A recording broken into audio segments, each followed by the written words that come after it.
হয় ফেৰীসেৱা বন্ধ হোৱাক লৈ অসুবিধাৰ সন্মুখীন হ'ব লাগিছে যাত্ৰী হয় যাত্ৰীসকলৰ যথেষ্ট অসুবিধা হ'ব কাৰণ এটা ঘাটেই নহয় অকল গুৱাহাটী মধ্যখণ্ড বুলিয়ে নহয় গুৱাহাটী মধ্যখণ্ডত গুৱাহাটী ৰজাদাৰ গুৱাহাটী নৰ্থ গুৱাহাটী ঘাট তিনিটা ঘাট সম্পূৰ্ণৰূপে বন্ধ হৈছে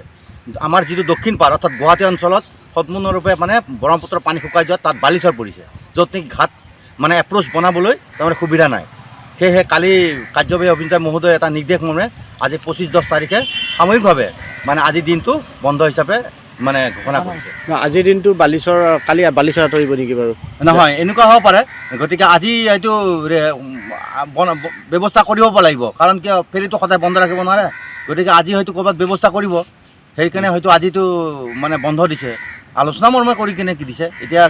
নেক্সট অৰ্ডাৰটো নাহালৈকে কি হয় মই গম নাপাম কিন্তু বৰ্তমান এইটোৱে কৈছে যে অৰ্ডাৰটো এইটোৱে যে বৰ্তমান যিহেতু গুৱাহাটী শাসনত গোটেই পালিচৰ হৈছে এপ্ৰ'চ বনাব জেঠি বনাবৰ কোনো ব্যৱস্থা নাই গতিকে সাময়িকভাৱে 25-10 তাৰিখটো বন্ধ ৰাখিছে